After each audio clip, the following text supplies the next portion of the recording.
அனைவருக்கும் ஹரிஹர சர்மாவின் பணிவான நமஸ்காரங்கள். மூஷிக வாகன மோதகஸ்த சாம்பரகரண விளம்பித சூத்ர வாமன ரூப மகேஸ்வரபுத்ர விக்ன விநாயக பாதநமஸ்தே. ஜெய்கணேச ஜெய்கணேச பாகிமாம், ஸ்ரீகணேச ஸ்ரீகணேச ரக்ஷமாம். அனைத்து நேயர்களுக்கும் ஹரிஹர சர்மாவின் பணிவான நமஸ்காரங்கள்.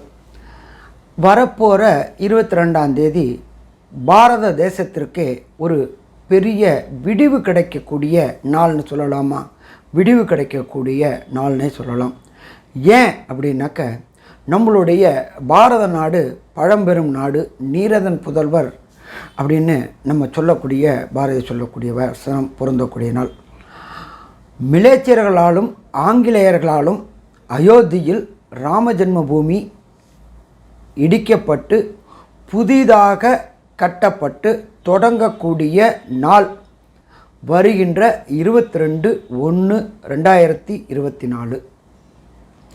இதில் ஒரு விசேஷம் என்ன அப்படின்னு பார்த்தோம் அப்படின்னு சொன்னாக்க, எல்லா நம்மளுடைய தென்னிந்திய மாநிலங்களில் பொறுத்தளவுக்கு சுப நாட்கள், சுபமுகூர்த்த நாட்கள் அப்படின்றத பொறுத்தளவுக்கு நல்ல நேரங்களை குறித்து திருமணம் மற்றும் அனைத்து சுபகாரியங்களும் தொடங்குவோம்.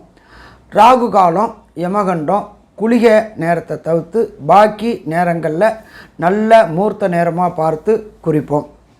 ஆனால் வட இந்தியாவை பொறுத்தளவுக்கு இது முற்றிலும் மாறுபடக்கூடியது.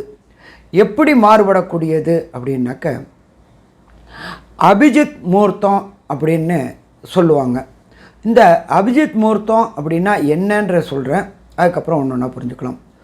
சூரிய உதய காலம், சூரியன் உச்சி காலம், சூரியன் அஸ்தமன காலம், இந்த காலங்களுக்கு திதி, வாரம், யோகம், தோஷம் கிடையாது அப்படின்றது வட இந்தியத்தில் உள்ள சாஸ்திரத்தில் சொல்லப்பட்டிருக்கு. இதில் ஜோதிட சாஸ்திரத்தில் 27 நட்சத்திரங்கள் உண்டு. ஆனால் அதுக்கு முன்னாடி 28 நட்சத்திரங்கள் இருந்துச்சு.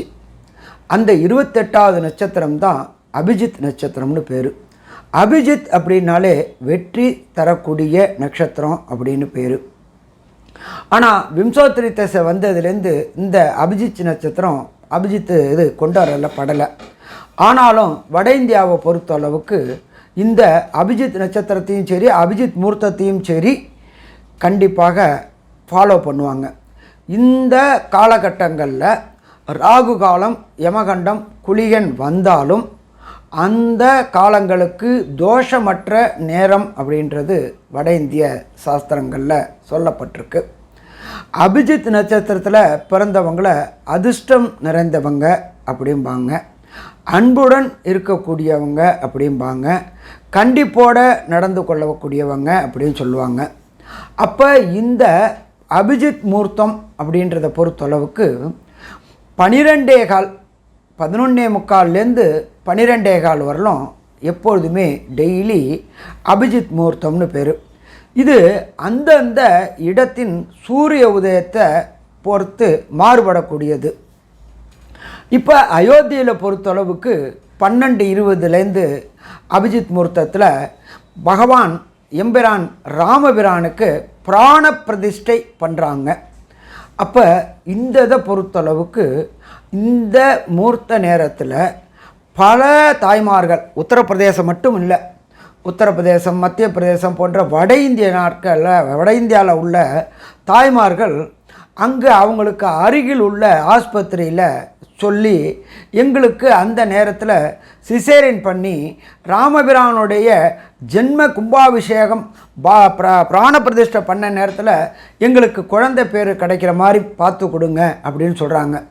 ஒரு சில பேர் என்ன நினைப்பாங்க, என்னடா இது முட்டாள்தனமாட்டு இருக்க, இது அவர் பிறந்த நேரத்தில் எப்படி, அவருக்கு பிராண பிரதிஷ்டை பண்ணுற நேரத்தில் எப்படி, இந்த டயத்தில் குழந்தை பிறக்கலாமா, இயற்கையை விட்டு மாறுபடலாமா அப்படின்னாக்க, இயற்கையும் இறைவனும் ஒன்று அப்படின்றதான் நம்மளுடைய ஜோதிட சாஸ்திரம்.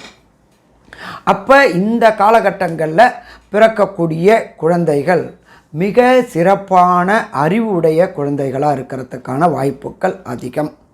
நாட்டின் தலைமை தாங்கும் தன்மை உடைய குழந்தைகளாக இருக்கக்கூடிய வாய்ப்புகள் உண்டு.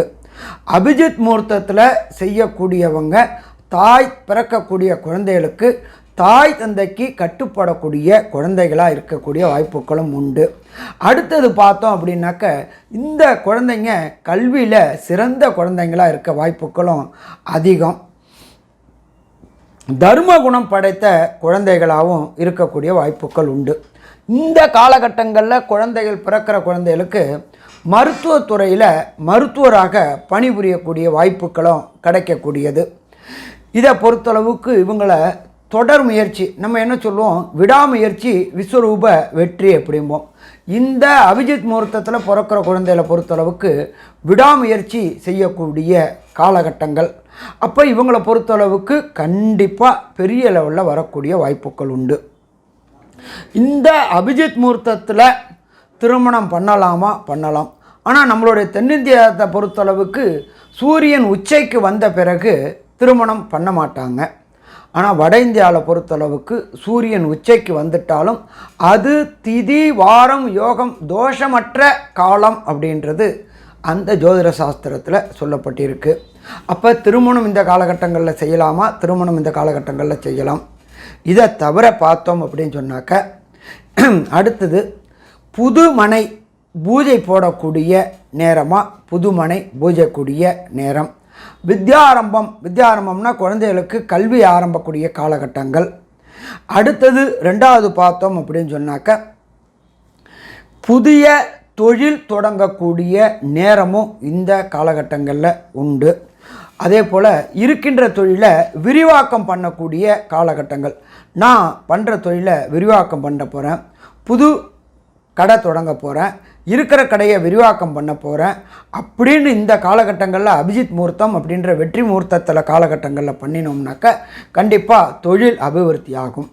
அதே போல் அரசியல்வாதிகளுக்கு இந்த காலகட்டங்களில் புதிய முயற்சிகள் எடுத்து தொட்டா தொடங்கக்கூடிய காலகட்டங்கள், வைத்தா விடிவு கிடைக்கக்கூடிய காலகட்டங்கள். அப்போ அதே போல் பார்த்தோம்னாக்க பெண்களுக்கு இந்த காலகட்டங்களில் புதிய வேலையில் சேர்ந்தோம் அப்படின்னா அந்த வேலை நிலைக்கக்கூடிய வாய்ப்புகள் உண்டு. வேலையில் மேலதிகாரிக்கும் இவங்களுக்கும் நல்ல அண்டர்ஸ்டாண்டிங் வந்து பதவி உயர்வு பண வரவு கிடைக்கக்கூடிய வாய்ப்புகள் உண்டு. அப்போ இந்த அபிஜித் முகூர்த்தத்தை பொறுத்தளவுக்கு வெற்றி வெற்றி வெற்றி கிடைக்கக்கூடிய காலகட்டங்கள். இந்த காலகட்டங்களில் திருமணத்துக்கு உண்டான காரியத்தை தொடங்கலாம், திருமண முகூர்த்தம் வைக்கலாம், கோயில் கட்டலாம், வீடு வண்டி வாகனம் வாங்கக்கூடிய நல்ல முகூர்த்தம், புதிய வீடு கட்டுறதுக்கான காலகட்டங்களும் தொடங்குமா? கண்டிப்பாக தொடங்கலாம்.